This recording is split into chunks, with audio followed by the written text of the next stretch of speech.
Esta es la historia que relata un cronista de Tlapacoyan, Veracruz, llamado Alfonso Díez, quien era un muy buen amigo de quien descubrió con detectores de metal 3 ollas de oro en una casa antigua de Tlapacoyan. Es un sitio ideal para los buscadores de tesoros y que asegura que existen aún muchos más por descubrir, tanto en las casas antiguas como en sus terrenos. Aquí esta historia increíble, escrita de morir, Vicente Contreras Vázquez, me reveló que había un tesoro enterrado en Tlapacoyan. A mediados de los 70 tuve la oportunidad de tratar con diversos buscadores de tesoros. Dirigía el diseño y fabricación de Detectores en Detectores S.A. Teníamos equipos electrónicos para detectar armas tipo arco, humo, metales, etc. En una ocasión, poco antes de que dijera adiós a la empresa para poner una propia, Vicente Contreras, el dueño, y con quien tenía una muy buena amistad, me dijo que había estado en Tlapacoyan, buscando un tesoro enterrado, pero no sería sino hasta 2 décadas después cuando me contó todos los detalles. Me sorprendió entonces por qué hasta un familiar mío estaba involucrado en la aventura. Vicente Contreras escribió varios libros acerca de la búsqueda de tesoros, por nombrar algunos, como Secretos de la localización de tesoros, Millonario en una noche, El tesoro de Moctezuma se asoma, Historias de tesoros y Radiestesia. Antes de irse, me llamó aparte y me confió todos o casi todos los detalles de la ocasión en que fue a Tlapacoyan a buscar un tesoro. Usted es de Tlapacoyan, conoce a su gente y nadie mejor que usted para saber qué hacer a partir de lo que le voy a contar, me dijo. Me contó que poco antes de que yo trabajara con él, lo había ido a ver a su negocio de detectores 2 personas, una de San Rafael y otra de Tlapacoyan, para pedirle que los acompañara a buscar algo que tenían la certeza que estaba enterrado en cierta casa de ahí mismo, pero no sabían en qué lugar exacto. Él los interrogó, como siempre lo hacía, y quedó en que iría con ellos a hacer la localización, a cambio del pago de un porcentaje determinado de lo que encontraran. El de San Rafael no recuerdo cómo se llamaba, y el de Tlapacoyan sí me dijo su nombre, pero permítame no revelarlo. Le llamaremos el señor X. Me sorprendió saber quién era porque durante toda mi vida lo traté como alguien de mi familia, que lo fue. Mi tía, su esposa, era ya su viuda. Muchas navidades, cenas de Año Nuevo, bodas y reuniones en su casa o en la de nosotros la pasábamos juntos. Tengo recuerdos inolvidables tanto de él como de mi querida tía y de sus hijas e hijos.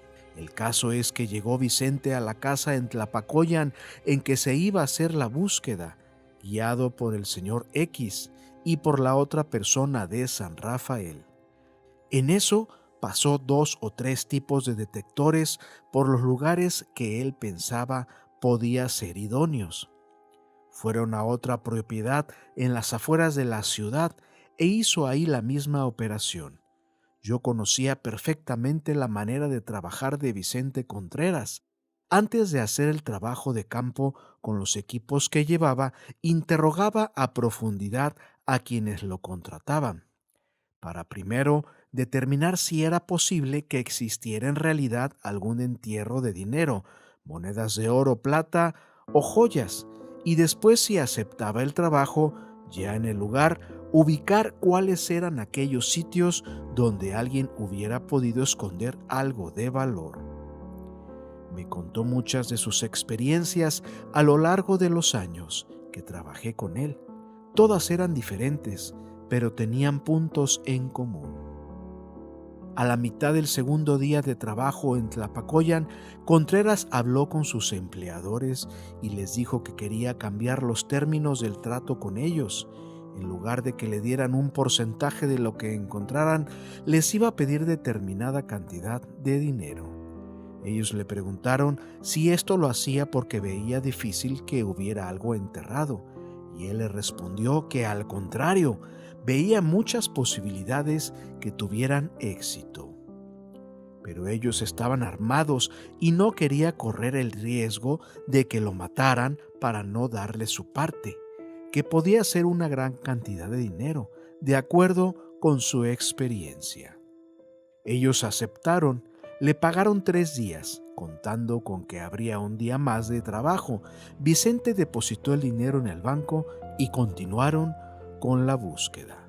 Al tercer día por la noche se sentaron los tres a tomar un café en la cocina del hogar, y Vicente les volvió a hacer sus preguntas acostumbradas acerca de quiénes habían sido los dueños del lugar, cuándo y a qué edad habían fallecido, el que enterró lo que buscaban era hombre o mujer, a qué se dedicaban, pero los otros dos se exasperaban y le preguntaron si ya se daba por derrotado, si iba a necesitar más tiempo para encontrar lo que buscaban. Contreras le respondió que ya sabía dónde estaba el entierro. Está en esta pared, aquí, en la cocina, y señaló hacia un punto determinado. Los otros se levantaron de inmediato y fueron por las herramientas necesarias. Perforaron el lugar señalado y efectivamente ahí estaban 3 ollas de barro, las sacaron y todas contenían monedas de oro. Vicente se fue a dormir a su hotel y al otro día temprano se regresó en autobús a la Ciudad de México. No volvió a ver a quienes lo contrataron. Era un hombre con una gran experiencia en ese campo y un gran conocedor de la naturaleza humana, una magnífica persona. Volvamos años después, al punto en que me estaba relatando lo que ahora yo repito, pero hay algo que no les dije a ellos y que ahora quiero que sepa usted, me dijo muy serio. Hay más oro en ese lugar. Durante mis prospecciones localicé otro punto en el que estoy seguro que hay más oro. Estuve a punto de decírselos, pero la actitud del que no era de Tlapacoyan no me gustó y ya no les dije nada.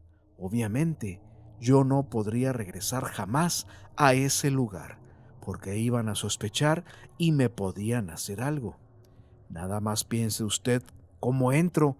Si esto por otra parte se lo digo a mi familia, son capaces de que van a ir el día que yo falte y como usted sabe, tengo puras hijas. Dígame si las voy a exponer. Vicente me dejó más que sorprendido y con muchas preguntas. ¿Dónde estaba esa casa? ¿Dentro o fuera de Tlapacoyan? ¿Habían estado en propiedades dentro y fuera de la ciudad? ¿Cuál era la dirección o cómo se podía llegar al lugar? ¿Fue en casa de alguno de ellos? Ya es tarde. Su esposa nos esperaba para salir del festejo con Contreras, pero él me ofreció. No era la casa donde viviera alguno de ellos, pero no se preocupe, ingeniero, le voy a hacer un croquis de cómo llegar. Deme unos días y se lo entrego. Ya le dije lo principal, así que le voy a dar ese dato. Cuente con él. Era sábado y quedamos en hablar el miércoles siguiente. Llegó el día y llamé con mucha discreción, como él me había pedido, pero me informaron en su oficina que no se había presentado a trabajar. Llamé a su casa y supe que estaba enfermo. 1 o 2 semanas después me encontré con un amigo mutuo, quien me dio la pésima noticia, que Vicente Contreras había fallecido. Tenía un cáncer terminal. Acabo de estar con su esposa y por cierto estuvimos hablando de ti. ¿De qué?, le pregunté, con la esperanza de que Contreras me hubiera dejado algún recado, algo sobre del tiempo que trabajaste con ellos. La señora se expresa muy bien de ti, me respondió. El señor X falleció, así que ya no era posible hablar con él para decirle que había que buscar en la misma propiedad donde Contreras me dijo que habían encontrado oro. el único que podría revelar algo sería el de San Rafael. Pero ¿quién era? Me han contado en Tlapacoyan de otras búsquedas de tesoros, con y sin detectores. No podría decir si en alguno de los casos se trate de la misma casa en la que estuvo Vicente. Y por otra parte, cuando alguien tiene éxito en su búsqueda, difícilmente cualquier otra persona se va a enterar. Mi querido primo Raúl y otras personas me han contado de diversos descubrimientos de monedas enterradas que han sido encontradas en algunas casas. Yo había escrito una crónica sobre los buscadores de tesoros y di como ejemplo esta historia y aventura. El caso es que me fue a ver de repente, unas semanas después, una señora que insistía a hablar conmigo. Cuando salí ya no estaba, pero hace unos días se me acercó cuando salía tras terminar mi programa. Iba con una sobrina. Nos fuimos a tomar un café y me dijo que había leído mi crónica acerca de los buscadores de tesoros hace años y que entonces se percató de que sabía quién era el dueño de la casa donde se quedó enterrado el tesoro y dónde estaba esa casa. La razón de que tuviera esos datos era muy simple. Su mamá había trabajado con la persona en cuestión y le platicó, cuando ella era una niña, que habían ido unos buscadores de tesoros a las 2 casas que el señor X tenía en Tlapacoyan. Una de ellas yo sabía cuál era, de la otra no me quiso dar datos. Me dijo que había comentado sobre esto con un amigo y que éste le había impedido que se comunicara conmigo. Por eso hasta ahora lo hacía. El amigo falleció. Temía decírselo a alguien más por razones obvias. Quedamos en reunirnos en Tlapacoyan e ir a la casa en cuestión. Yo le dije que había que seguir la ruta correcta legal, y dado que las hijas del señor X eran mis primas, yo hablaría con ellas para hacer algún trato. En caso de que fueran propietarias de la casa en cuestión, para buscar con detectores de metales el lugar exacto del entierro. Hicimos una cita para la siguiente semana en un restaurante, pero ella no llegó. Hace poco la sobrina que la acompañaba me llamó para avisarme que su tía había fallecido. Estaba muy enferma de un cáncer en el pulmón que resultó terminal. La sobrina no tiene la menor idea de dónde estaba la casa cuya ubicación me había de revelar su tía. El problema final ahora era resolver otra vez dónde está enterrado ese tesoro. El caso se ha convertido en un misterio sin solución. Por algo afirmo que la realidad es en muchas ocasiones algo más que sorprendente o que la fantasía. Como si fuera de ficción, a lo mejor en realidad existe algo extraño que no quieren que se saque más ese tesoro de esta casa. Qué casualidad que después de sacar ese entierro, 3 personas fallecieron y que eran las únicas que sabían casualmente, y de las otras 2 no se supo nada más. En conclusión, ese tesoro todavía sigue enterrado en algún lugar o casa de Tlapacoyan, Veracruz. En las cercanías del pueblo de Valles de Allende, Chihuahua, lugar de viejos caminos reales de tierra adentro, la familia Lomelí se encontró con una olla llena de monedas de oro afuera de uno de sus corrales de borregos, en una situación fortuita, pues estas situaciones son las que suelen suceder muy a menudo porque no existe un aro de avaricia y deseo mal enraizado, y es de las maneras más comunes de toparse con un verdadero tesoro en monedas, lingotes o joyas, ya sean de oro o plata. Pues los espíritus protectores, al no haber ningún tipo de energía que esté vibrando bajo, ellos detectan luz y energía lumínica positiva en su entorno, y una oportunidad de irse al mundo donde los entes o espíritus su energía pertenece. Estos mismos vagan sin rumbo fijo y están enraizados en ese lugar, atraídos por el deseo mental y emocional que colapsó en el momento de morir y es lo único que los atrae. Necesitan una fuente energética de resonancia superior a ellos para así poder romper las cadenas de la oscuridad donde se encuentran. Ellos mismos pueden originar y orillar a que surjan situaciones donde ese tesoro que los ata sea descubierto. Lo que les interesa es que lo saquen de inmediato, para de esta manera poder salir de ese mundo tridimensional de obscuridad, como es el caso que le sucedió a la familia Lomelí. Aquí esta intrigante y maravillosa historia a la vez. Era un día martes de marzo de los años 2007. La familia de Lorenzo Lomelí se disponía a realizar sus respectivas tareas de aseo en su casa y terreno, donde tenían varios corrales con muchos tipos de animalitos como tipo granja. En unos habían gallinas, en otros puerquitos, en otros borregos y cabras y patos. No eran muchos, pero sí lo suficiente para que se liara con bastante comida y ayuda para limpiar sus corrales. Tenía 3 hijas, la cual una de ellas se llama Martina, quien nos haría el favor de transmitirnos esta historia real.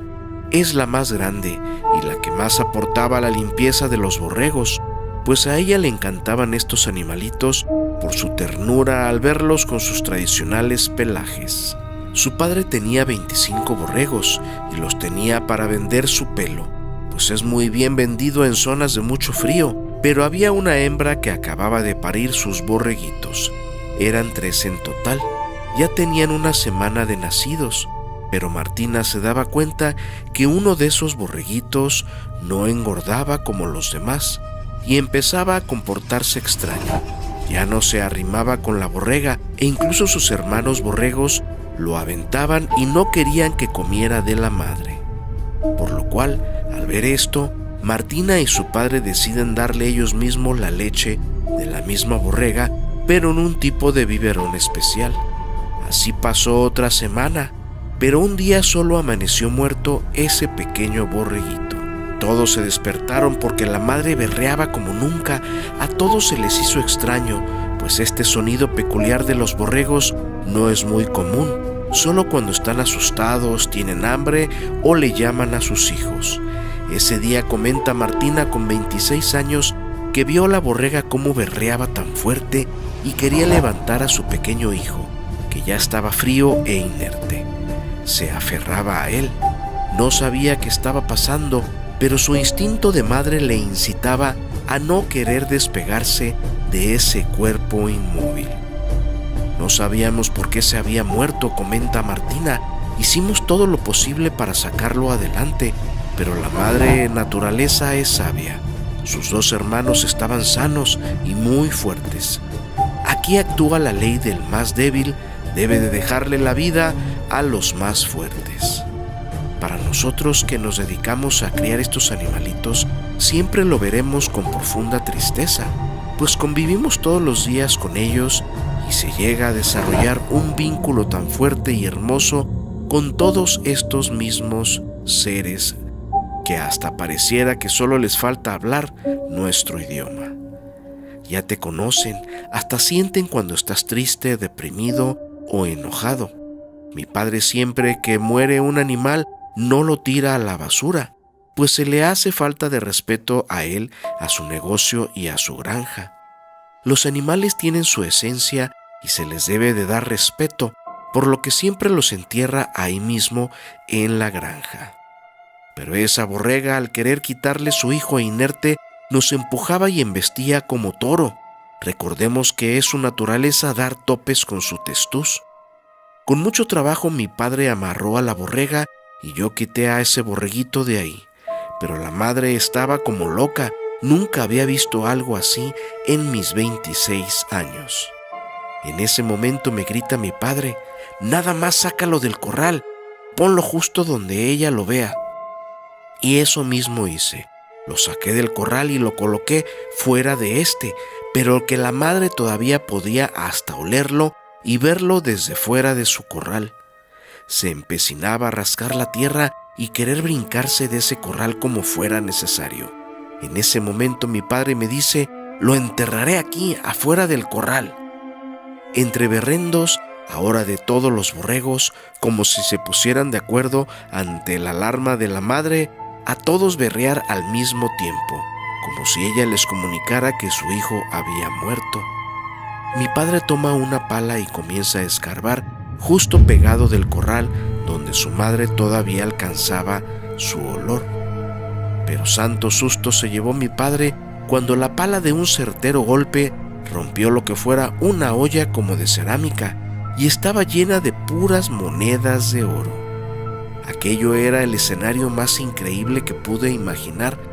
Entre gritos de gallinas, patos, borregos, cabras y demás, mi padre sacando a borbotones monedas de oro de esa tierra. Él no hacía otra cosa que liberar esas monedas con la pala, pues habían regado muchas con el primer golpe. De inmediato fui por una cubeta de metal y le ayudé a meter todas esas monedas. Mi padre no decía nada, solo veía su sonrisa en sus labios y el sudor en su frente. Y ya que las pusimos todas en ese bote, solo me dijo: ¿sabes, mijita, qué es esto? Y yo le contesté: sí, papá, son monedas y parecen de oro. Sí, mija, pero ¿sabes que son un regalo del cielo? ¿Por qué, papá?, le pregunté yo. Porque estas tierras ya las quería vender tu abuelo por lo endeudado que estaba con Hacienda y los préstamos. Yo me sorprendí, pues aunque sabía que esas tierras eran de mi abuelo, no sabía que estaban a punto de rematarse, porque hubo un tiempo que mi abuelo tenía que pedir mucho dinero prestado para mantener y sacar a flote esa granja, y al mismo tiempo debía también dinero de impuestos a Hacienda. Mi padre solo enterró a ese borreguito y le agradeció su muerte a Dios, pues gracias a él descubrimos ese gran tesoro en monedas. Increíblemente, la mamá del borrego dejó de berrear en el mismo instante que tapamos el agujero. Mi padre le mostró esas monedas de oro a mi abuelo y él se puso a llorar simplemente, de gusto y emoción, pues 34 monedas de oro bastaron para pagar deudas y todavía comprar otro lote más pegado al de nosotros para crecer la granja. Mi abuelo, muy pegado a sus orígenes e historias, nos comenta que todos esos terrenos eran caminos reales, donde transitaban los arrieros y las diligencias. E incluso alguna vez se quedó por ahí cercas el mismísimo general Pancho Villa. Y me dice que seguramente ese oro pudiera haber sido de algún destacamento. Por alguna manera lo tuvieron que esconder justo en los terrenos que ahora eran de mi abuelo, al cual se los heredó su padre, y a este decía que se los compró a un ejidatario de la zona. Muchísimas gracias a Martina por habernos hecho llegar esta maravillosa historia, donde este descubrimiento de las monedas no siempre son para todos. La vida se encarga de darte lo que realmente necesitas. Tal vez era la señal de un espíritu que tuvo que manipular la energía de un ser vivo para entregar su tesoro y así poder liberar sus ataduras. Estos son relatos verídicos de historias de tesoros del libro de Vicente Contreras, donde seguramente aún exista este tesoro. Aquí la historia. Estamos en el lugar denominado Nevado de Colima, cerca del poblado Zapotitlán de Vadillo, Jalisco. Hemos recorrido 43 kilómetros por diferentes caminos de terracería, pero de una belleza casi indescriptible. El aire trae consigo el olor impregnado de los bosques, de las flores silvestres, del sabor de la hierba. Todo es paz en el movimiento. Hace ya 20 minutos que caminamos. Hemos dejado el jeep hasta donde podía llegar y seguimos la vereda que serpentea entre las colinas con docenas de tonos de verde. A lo lejos un rebaño de ovejas que marcha, me parece un campo de algodón en movimiento, cuando de pronto oímos el ladrido de los perros que nos sacan de todo ensueño y nos vuelven a la realidad. Estamos llegando a un pobre rancho cercano, de donde salen a recibirnos 3 niños de caras sucias y sonrientes y una mujer de unos 52 años, secándose las manos en el mandil. Ya somos viejos conocidos de la heterogénea familia.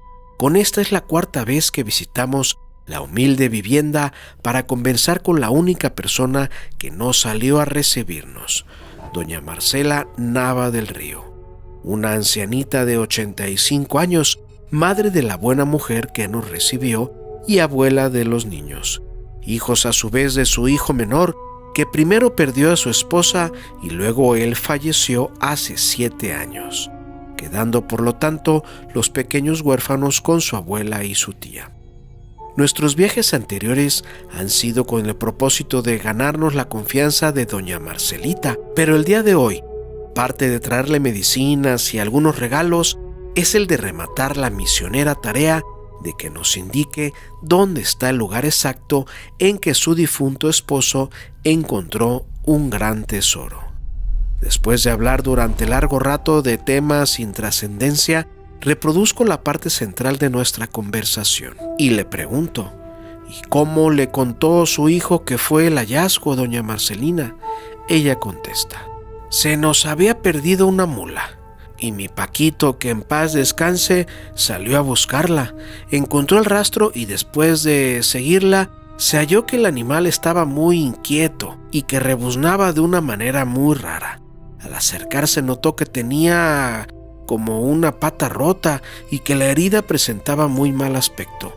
Le extrañó que un animal tan fuerte como la mula se hubiera roto la pata, y al buscar en el suelo la causa se encontró con unas ramas ya podridas ahí cerquita, y que se encontró con varias ollas de barro que parecían tener solo tierra, pero en esa tierra solamente cubría la parte de arriba, ya que enseguida se encontró que estaban llenas de monedas de oro. Y le pregunté: ¿y trajo aquello para acá? Me contesta Marcelita: la primera vez solo trajo algunas monedas para mostrármelas y luego fuimos juntos. ¿Es decir, que usted vio el dinero y conoce el lugar? Marcelita responde: naturalmente, no solo vi aquello, sino que el día que fui con mi Paquito descubrimos que había muchas ollas y que para traer todo eso hacía falta muchos viajes y animales de carga, patrón. ¿Trajeron mucho dinero de lo que había enterrado? Le pregunto y me responde: Paquito llegó a traer todo lo que había en una olla, pero nunca lo usamos. Los tiempos eran muy difíciles para andar enseñando oro por ahí, así que también lo enterró aquí afuera. Ah, aquí afuera. Y responde Marcelita: sí, aquí por el patio. El lugar justo no lo sé, porque cuando lo hizo yo ya me había ido a San Gabriel con mis hijos, pues por aquí se andaban tiroteando los del gobierno con los cristeros. Y le pregunto: ¿y el resto del tesoro, Marcelita? Ella responde: cuando mi marido se reunió conmigo en San Gabriel, me contó que lo había dejado en el mismo lugar, pero que antes lo tapó muy bien con ramas nuevas y con tierra. Y le pregunté: ¿por qué no volvieron por más oro, doña Marcelita? Ella contesta: mire usted, mi esposo murió antes que volviéramos a este lugar, y cuando yo volví con mi familia, una sola vez con mi esposo, y no puse mucha atención al camino, tampoco atiné el lugar. Y le vuelvo a preguntar: ¿es decir que usted no sabe dónde es el lugar exacto donde está el tesoro? Ella responde que no. Y le vuelvo a preguntar: ¿y aproximadamente? Y ella contesta: sí, se lo diré porque confío en usted. Saliendo del rancho hay que dirigirse hacia el poniente hasta encontrar un arroyo. Hay que seguir esa corriente de agua, y bastante más adelante se halla una pequeña cascada. Hay que seguir como 100 metros más y tomarla a la derecha, subiendo el cerro por una especie de cauce por donde corre el agua en tiempo de lluvia. Del otro lado del cerro la pendiente es muy leve. Es en esa pendiente donde está enterrado el oro. Hay muchos árboles, encinos de distintos tamaños y edades y pinos. El suelo está completamente cubierto de hojarasca casi todo el año. Solo cuando llueve mucho lava el terreno, pero es muy difícil llegar por el barro. Y le vuelvo a preguntar: ¿no recuerda algún otro detalle, Marcelita? Ella dice: muy cerquita, se orientaba muy bien por 2 encinos que tenían 2 ramas encontradas que parecían chocar. 10 pasos más abajo estaba el entierro. pero ahora cuando fui con mi hijo no encontré esos árboles. Y le pregunto: ¿y a qué profundidad está el oro, doña Marcelita? Ella contesta: muy cerca, cerquita. Así le marco como si fuera una profundidad de 80 centímetros. Y doña Marcelita responde: más o menos, menos quizá. Y después le digo: ¿nos acompañaría usted si venimos a buscar el tesoro y lo repartimos con usted y su familia y nos mostraría el lugar en que hay que buscar? Doña Marcelita responde: sí, si en el Arriuma me lo permite, pero hay que buscar una zona como de 2 hectáreas. No importa, no es mucho. Doña Marcelita, un día volveremos y usted y su familia serán ricos. Por ahora, muchas gracias. Después de hablar de otras cosas para tranquilizar el ánimo de la viejecita, emprendemos el camino de regreso.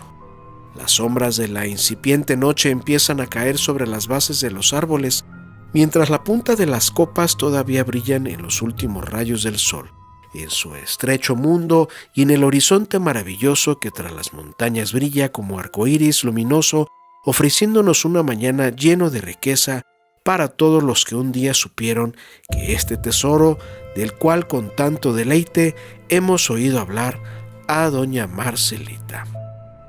Esta es la historia de nuestro amigo Julián Buenrostro, quien viviera en carne propia los increíbles sucesos fuera de este mundo, donde asegura que todos los tesoros importantes tienen espíritus, guardianes y custodios, que son los responsables de que te den ese dinero o te lo escondan, o esté en otra dimensión, en la cual nuestros 5 sentidos limitados no puedan percibirla. Es por eso que gran cantidad de entierros y tesoros no han sido encontrados, pues estos custodios escogerán siempre a la persona idónea. Aquí esta maravillosa historia.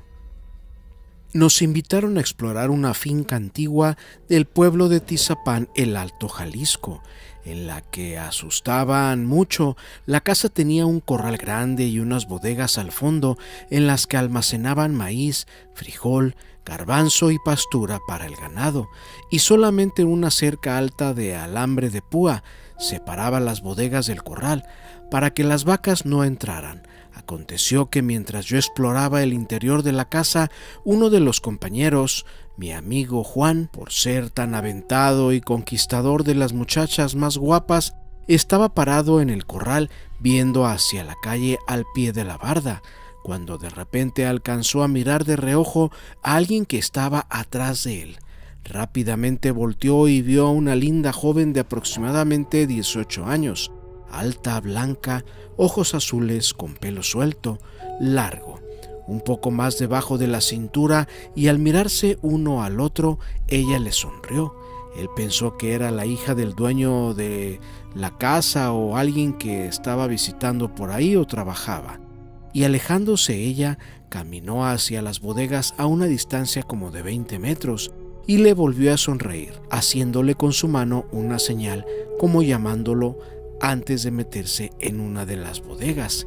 Y él quedó tan sorprendido de ver a tan linda mujercita y que ella lo llamara, pues no podía creer lo que veía en sus ojos, así que no se la pensó 2 veces, sino que caminó rápidamente dirigiéndose a la bodega en la que se había metido la joven. Pero al llegar a la puerta vio hacia adentro, muy oscuro y silencioso. Procedió a encender la luz a través del switch que estaba en la entrada.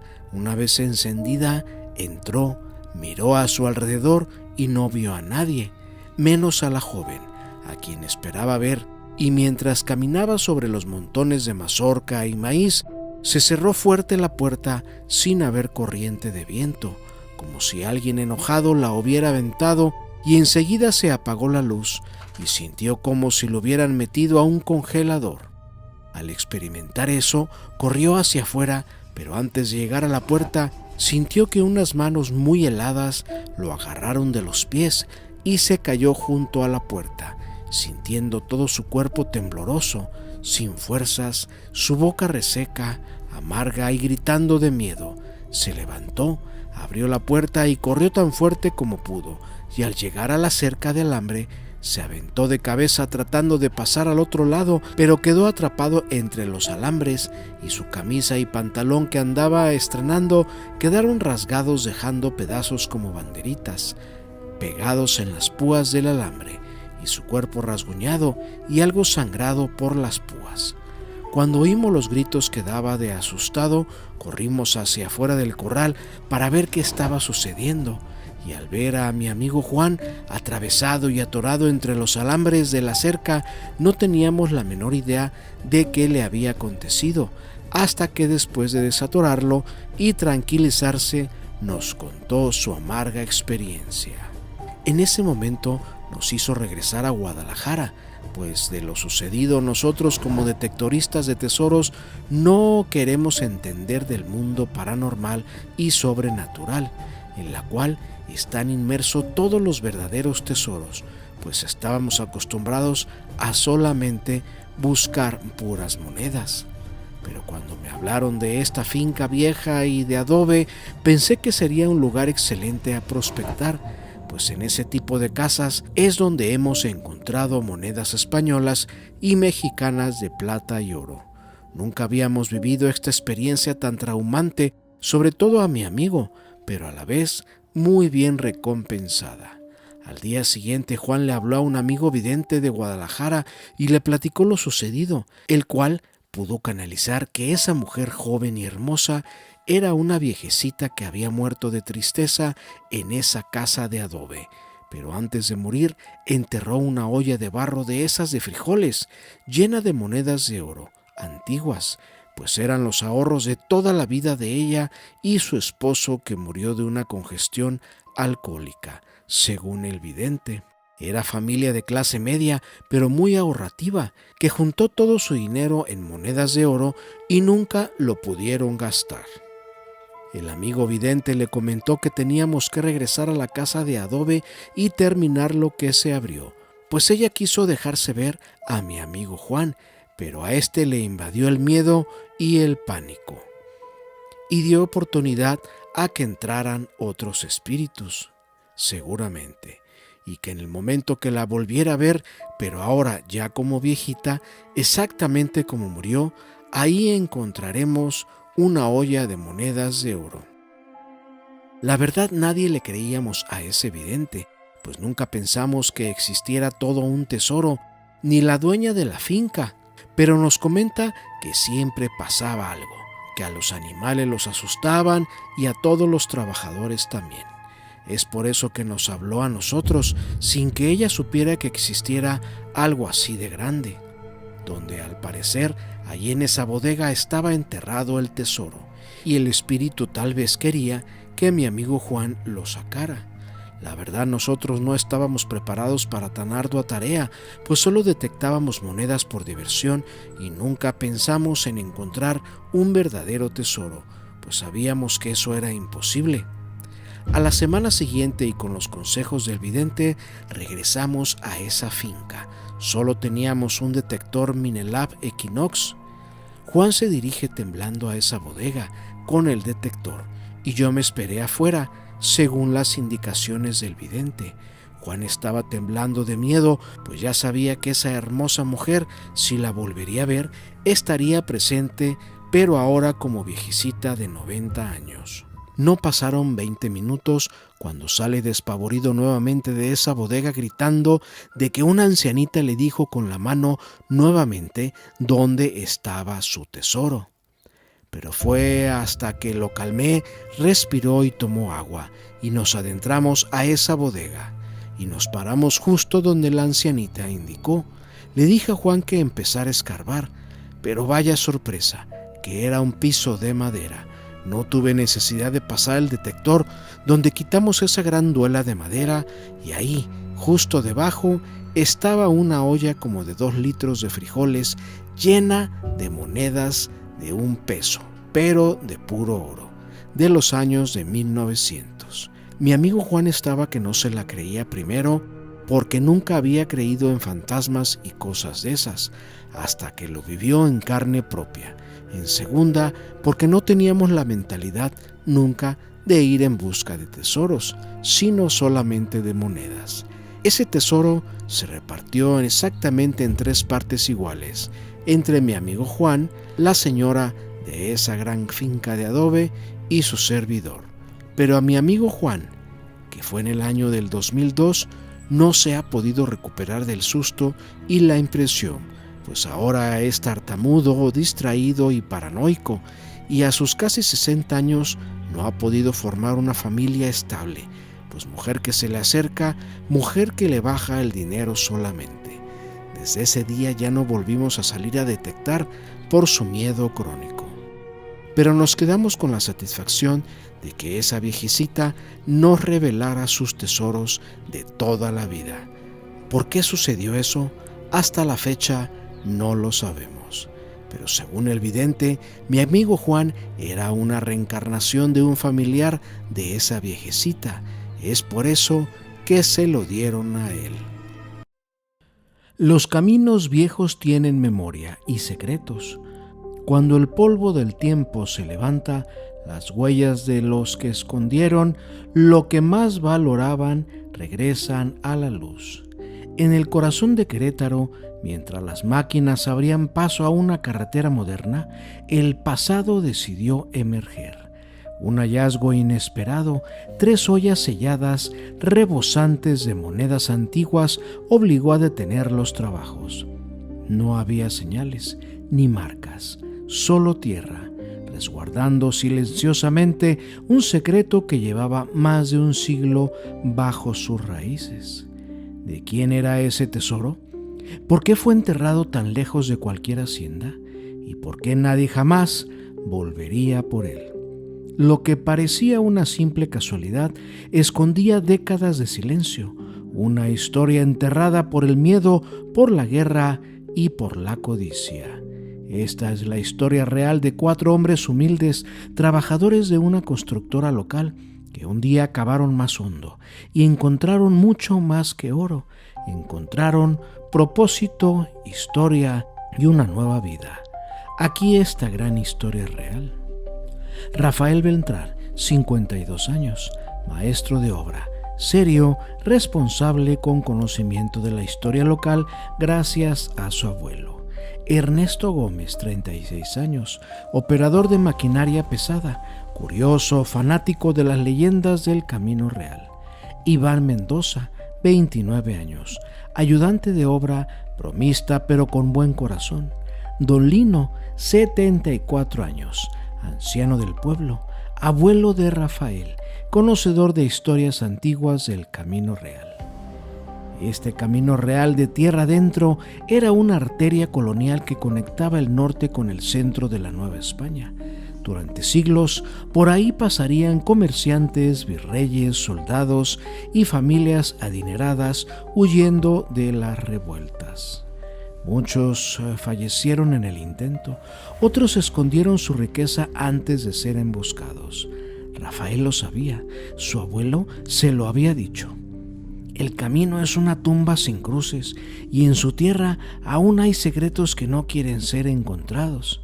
Eso comentaba el abuelo. Era marzo del 2004. La obra del tramo nuevo de carretera avanzaba con prisa. Ernesto operaba la retroexcavadora cuando golpeó algo inusual. No era piedra, sonó hueco y diferente. Se detuvo por la curiosidad. Rafael bajó a revisar. Con un pico retiraron la tierra con cuidado y apareció el primer cuello de barro, una olla sellada, luego 2 y luego otras, casi alineadas. Rafael ordenó silencio, cubrieron el hallazgo y esperaron a que oscureciera para que nadie más se diera cuenta. Esa misma noche regresaron con linternas, palas y el corazón latiendo como tambor de guerra. Las ollas estaban cerradas con lodo endurecido. Rafael pensó que podrían ser restos humanos. Don Lino había dicho que los cristeros a veces escondían restos de sacerdotes que habían partido por los cristeros. Pero no. Al abrir la primera, los ojos de Iván se llenaron de lágrimas. ¿Monedas? Coloniales, pesos de 8 reales. piezas de plata con el busto de Porfirio Díaz también, y hasta algunas más antiguas que eran de Fernando VII.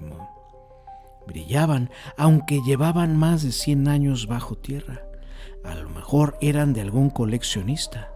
Las otras dos estaban igual, eran casi 900 monedas entre las tres. Dolino recordó entonces 4 historias y todos las escucharon. Y comenta que en 1913, tras la batalla de El Bajío, un comerciante rico de San Miguel escapó con su esposa y su oro por el Camino Real. Nunca llegó, solo encontraron su carreta quemada cerca de Peñamiller. Rafael pensó, ¿y si esto es ese oro? ¿Y si el comerciante lo enterró en el camino antes de ser emboscado? Nunca lo sabrán, pero lo que sí sabían era que ese oro ya no era de nadie más que de ellos. En ese camino también decía un tal Dionisio Valverde, cajero de una hacienda cercana, que desapareció en 1913, justo cuando las fuerzas revolucionarias pasaban por Querétaro. Se decía que antes de huir, con lo que quedaba de la nómina de la hacienda, enterró 3 ollas con monedas para volver por ellas cuando todo pasara, pero nunca regresó. Algunos decían que fue atacado en Salamanca, otros que logró llegar a Texas, pero que perdió la razón, y la ubicación exacta nunca se supo. Otra historia también cuenta que es cuando en 1915 Víctor Bastida, combatiente zapatista y mensajero entre Morelos y San Juan del Río, transportaba cofres con dinero incautado a los hacendados. Bastida, desconfiado incluso de los suyos, solía enterrar parte del dinero bajo los árboles que rodeaban el Camino Real, marcando los troncos con un clavo oxidado. Una tarde no llegó a su destino, lo encontraron muerto, sin señales de robo. El caballo llevaba aún las alforjas vacías. Nunca se supo cuántas monedas escondió ni dónde, pero durante años los campesinos juraban que en la bruma de la madrugada una silueta recorría el camino como buscando algo que nunca volvió a ver. También otra historia cuenta que en 1911 Félix Arzola, juez del pueblo de Apaseo el Alto, se enteró de que su familia estaba en la mirada de los federales. Con temor y algo de culpa, cargó con su carreta con cofres llenos de documentos y dinero del erario y tomó el Camino Real para esconder todo en un lugar seguro. Y nunca volvió. La carreta apareció vacía en la barranca de un arroyo. De Félix ni rastro. Pero en 1997, durante la construcción de un ducto cercano, unos trabajadores encontraron huesos, una cruz de hierro y una bolsita de tela con monedas oxidadas. El resto sigue enterrado, quizá debajo de los mismos pasos que pisamos hoy. Don Lino, lleno de historias que le comentaba a sus amigos y compañeros, los cuales estaban exhaustos y felices al mismo tiempo, escuchando esas historias, pues quizá alguna sería la del tesoro que tenían enfrente. Esa noche hicieron un pacto: nada de vender todo junto, guardamos una parte y lo usamos para crecer, no para malgastarnos. Rafael compró una ferretería con Ernesto, Iván abrió una constructora pequeña. Con el paso del tiempo los tres prosperaron, usaron el dinero para invertir, educar a sus hijos y mejorar su comunidad. Ninguno se volvió millonario, pero todos cambiaron su destino. Don Lino murió en el 2006 y Rafael colocó una de las monedas más antiguas bajo su retrato. Era una pieza de plata de 1795. ¿Y qué decía? Para que te acuerdes, abuelo, que tenías razón, el camino guardaba secretos. En el 2024, el hijo de Iván, ahora arqueólogo, donó una de las monedas al Museo Regional de Querétaro. Con ella envió una carta anónima con un solo texto. Mi padre no era rico, solo supo cuándo cavar en el lugar exacto y con las personas correctas. Las ollas del Camino Real ya no existen, pero su historia sigue como un eco en el pavimento, en la tierra, y en quienes aún creen que el pasado nos susurra cuando menos lo esperamos. Tal vez el tesoro más grande no fueron las monedas, fue el lazo que formaron, el secreto que compartieron y la vida que construyeron a partir de él. El camino real sigue ahí, callado, observando. Y quién sabe, tal vez un día tú también des un golpe en la tierra y el pasado te responda con mucho oro. Hasta aquí esta gran historia real. Si te ha gustado, por favor regálanos un like y no se te olvide suscribirte. Muchas gracias. Hasta pronto. La Hacienda del Sol había sido abandonada por décadas, un vestigio de la época dorada de los hacendados en Querétaro. Los campos, alguna vez llenos de vida, ahora eran un desierto seco y polvoriento. La construcción en ruinas parecía un esqueleto olvidado, pero para Alejandro, un hombre de 40 años, era su última oportunidad de cambiar su suerte. Alejandro había heredado la propiedad de su abuelo, un hombre severo que había trabajado para la familia dueña de la hacienda. Cuando ahorró lo suficiente, el abuelo se le presenta la oportunidad de comprar la hacienda en un muy buen precio, pues los dueños ya habían fallecido y los hijos no querían saber nada de esa hacienda. El abuelo siempre había escuchado historias sobre la Hacienda del Sol, su grandeza y más intrigante, los rumores sobre un tesoro escondido, pero pasó el tiempo y esa hacienda se fue deteriorando poco a poco. El abuelo también enfermó y se fue. El nieto, Alejandro, no estaba solo en esta aventura. Su primo Javier, un hombre pragmático, había insistido en que arreglara la hacienda para venderla y que era la mejor opción. Javier, de 35 años, tenía una mentalidad de negocios fría, siempre pensando en la ganancia rápida. Alejandro le platica lo que su abuelo le decía, que es posible que exista un tesoro oculto por algún lugar de la hacienda. Pero para él, la idea de un tesoro oculto era absurda y solo servía para distraerlos de su objetivo real, vender la propiedad y repartir el dinero. Sin embargo, Alejandro tenía otras intenciones. Completando el equipo estaba Daniela, la esposa de Alejandro, una mujer decidida de 38 años con experiencia en restauración. Tenía una pasión para devolver la vida a lo que el tiempo había destruido. Daniela veía la hacienda no solo como una propiedad valiosa, sino como un proyecto personal, una manera de demostrar que podría restaurar algo histórico y significativo. Finalmente estaba Rodolfo, un albañil de confianza que había trabajado con la familia durante muchos años. Rodolfo, de 50 años, conocía cada rincón de esa vieja hacienda y había escuchado también los rumores sobre tesoros escondidos en sus muros. Aunque era callado, su experiencia y conocimiento local lo hacían imprescindible. Los cuatro habían decidido comenzar la restauración de la hacienda con la idea de venderla y repartir las ganancias. Sin embargo, mientras empezaban a trabajar, se dieron cuenta que la tarea sería mucho más difícil de lo que imaginaron. Las primeras semanas de trabajo fueron intensas. La hacienda estaba en un estado mucho peor de lo que habían pensado. Las paredes se desmoronaban, el techo estaba lleno de goteras y los campos estaban invadidos por maleza y animales. La frustración comenzó a apoderarse de Javier, quien no dejaba de quejarse sobre los costos crecientes. Esta es una pérdida de tiempo, repetía constantemente, pero Alejandro mantenía su visión. Para él, este lugar tenía un valor emocional y tal vez un tesoro escondido que cambiaría sus vidas para siempre, pues seguía pensando en lo que su abuelo le platicaba muy seguido, el cual se le quedó grabado quizá en su inconsciente y a la vez muy atento en cada momento donde tenían que quitar o reconstruir algo. Y llegó el gran día. Mientras quitaban escombros de una de las viejas habitaciones, Rodolfo hizo un descubrimiento curioso.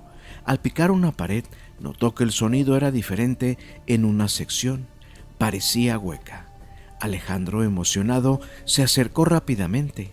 «Debe ser aquí», murmuró, recordando las historias de su abuelo sobre un posible tesoro, escondida en la hacienda. Javier, en cambio, rodó los ojos. «Otra vez con eso del tesoro», dijo con sarcasmo, pero algo en la mirada de Rodolfo le hizo dudar. decidieron derribar parte del muro e increíblemente ahí estaba. Alejandro, sin dudarlo, comenzó a escarbar cuidadosamente. A medida que retiraban más tierra, apareció algo que no esperaban: una olla de barro vieja, bien sellada, oculta sobre el muro de la sala principal. Su corazón se aceleró. Javier, al ver lo que habían encontrado, dejó de lado su escepticismo. «¿Qué es eso?», preguntó, su tono mostrando por primera vez una mezcla de emoción y miedo. Alejandro descubrió una antigua olla de barro, llena de moho y suciedad por el tiempo, pero aún intacta. La adrenalina recorrió todo lo que existía en la sala. Javier, por primera vez, se mostró genuinamente interesado. Alejandro y Rodolfo la sacaron cuidadosamente de ese muro y en ese momento el aire en la sala pareció congelarse. Todos sabían que estaban a punto de descubrir algo importante. Daniela sugirió abrir con cuidado para evitar daños. Incluso se alejaron y dejaron orearla por 30 minutos por eso del azogue. Cuando finalmente rompieron el sello de la tapa de barro, el grupo contuvo la respiración e increíblemente dentro encontraron lo impensable: monedas de oro antiguas, perfectamente conservadas y joyas que habían sido guardadas durante generaciones. Rodolfo no pudo evitar sonreír, confirmando sus sospechas de que esa olla contenía el tesoro que tanto se había rumoreado. Pero lo que realmente impactó a todos no fueron solo las monedas y joyas, también había documentos históricos de la época colonial, escritos a manos y sellados con cera, que relataban cómo la familia hacendada había ocultado sus riquezas antes de huir del país durante la Revolución. Estos papeles no solo tenían valor material, sino que revelaban una historia que estaba enterrada junto con el tesoro. El hallazgo puso a Alejandro y Javier en una encrucijada. Javier, siempre calculador, quería vender las monedas y joyas de inmediato, pero Alejandro, influido por Daniela, pensaba en el legado de la hacienda. La olla de barro no solo había guardado un tesoro, sino también un pedazo de historia que debía ser contado. Decidieron restaurar la hacienda y crear un pequeño museo en su interior, donde el hallazgo pudiera ser preservado y admirado. Finalmente, Alejandro comprendió que la verdadera riqueza no estaba solo en las monedas de oro, sino en el valor histórico y emocional de lo que había desenterrado. Y así, la Hacienda del Sol volvió a la vida, no solo como una propiedad restaurada, sino como un símbolo de lo que se puede descubrir cuando se busca más allá de lo superficial. De esta manera, un tesoro descubierto de manera fortuita en uno de los lugares más emblemáticos donde muchos resguardaron sus fortunas. Esta historia nos la hace llegar una de sus hijas de Alejandro. Don Benjamín, ladrillero de Abolengo, toda su vida tenía haciendo ladrillos en un poblado del estado de Jalisco, pero los terrenos eran prestados. Después de mucho batallar, por fin consigue que le renten un terreno afueras del pueblo, pero para eso tenía que construir el típico horno para la quema de ladrillo, cuando de pronto, junto con su hijo, descubren una olla llena de monedas de oro. Pero el dueño del terreno de alguna manera se enteró, reclamando ese tesoro como suyo. Quédate hasta el final de esta historia conmovedora para que te enteres de este desenlace. Aquí la historia. Don Benja, como le decían todos, era un señor de 45 años en ese entonces, muy fuerte todavía, que tenía toda su vida haciendo ladrillos de los buenos y bien hechos. Ya tenía reputación en la zona de que él y toda su familia eran los mejores ladrilleros, pues conservaban la tradición artesanal. Su arcilla y arena eran de primera calidad y tenían un tipo de horneado que habían perfeccionado la técnica desde sus abuelos.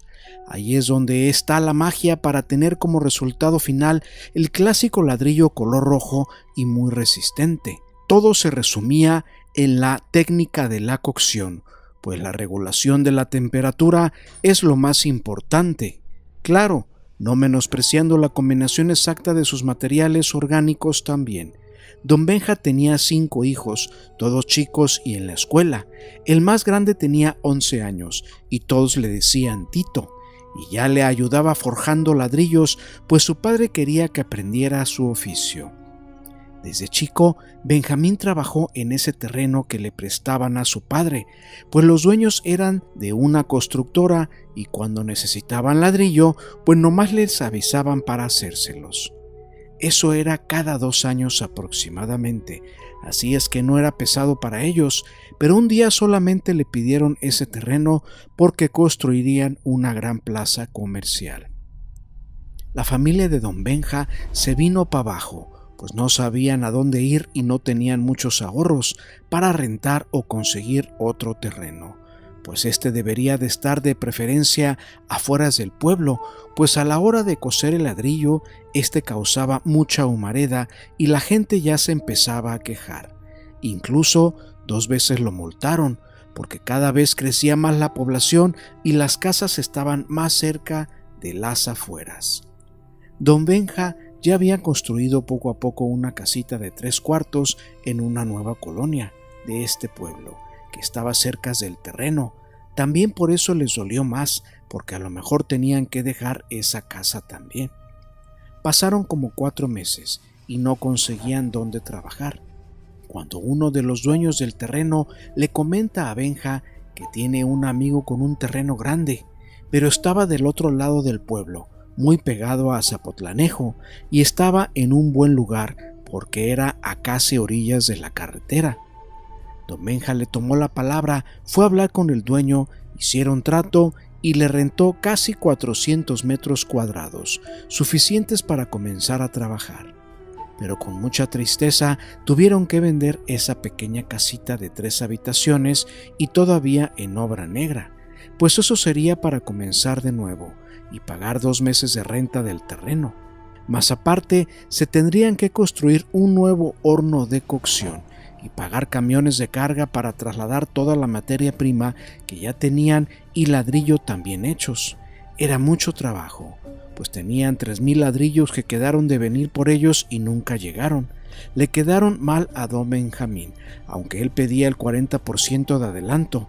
De todas maneras, pues le perdía, porque ya esperaba ese dinero que estaba parado ahí.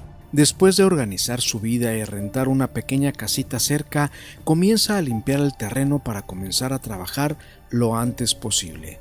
Para eso, tenían que escoger la zona donde construir primero el horno, pues la posición y orientación eran muy importantes.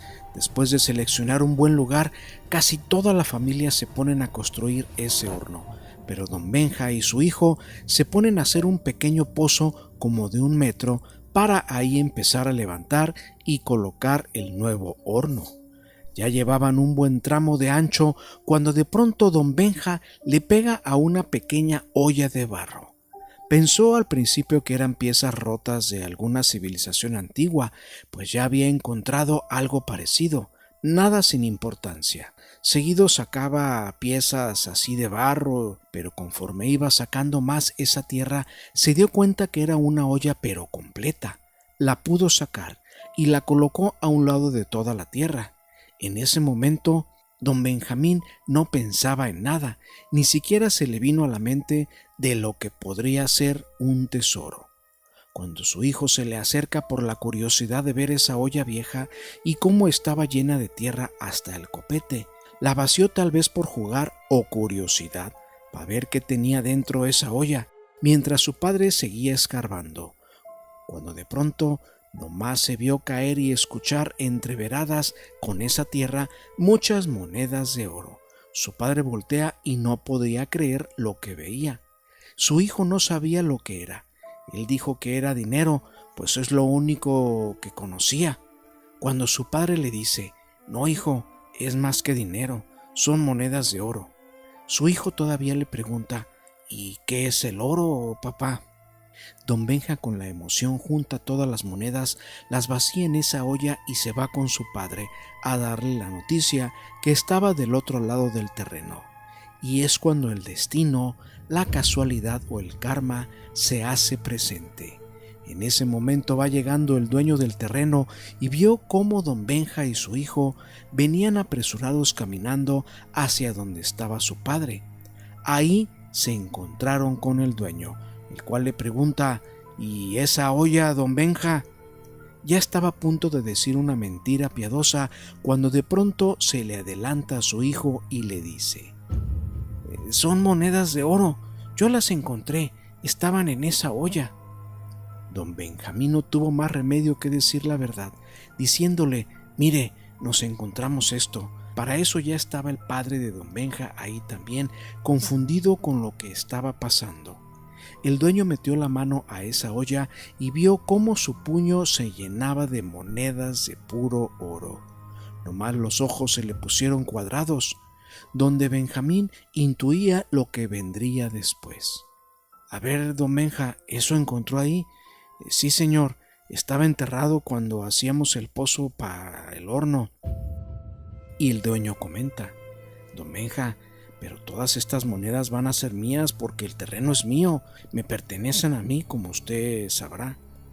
Don Benja y su hijo no hablaban, nomás agacharon la cabeza.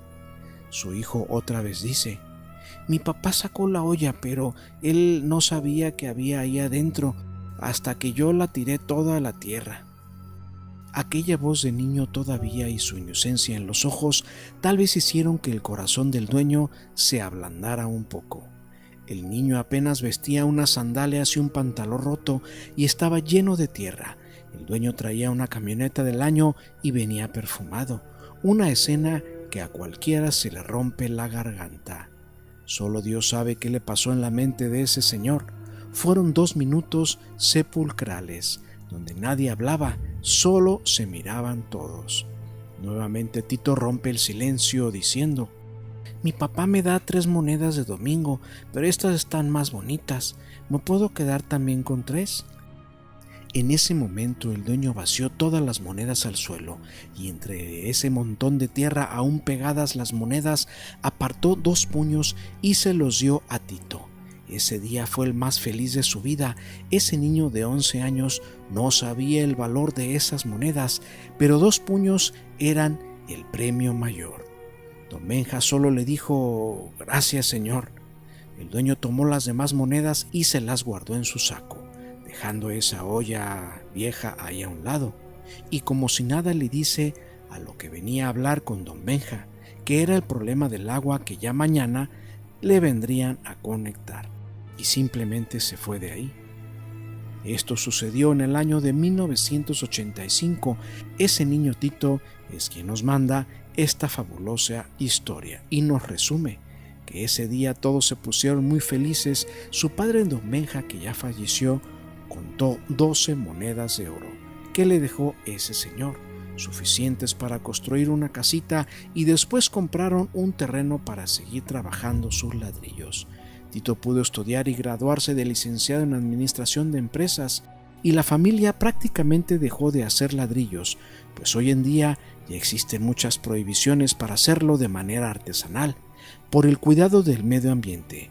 Y hoy en día también Tito es un gran conocedor de la numismática, pues esas monedas eran de 2 pesos en oro puro.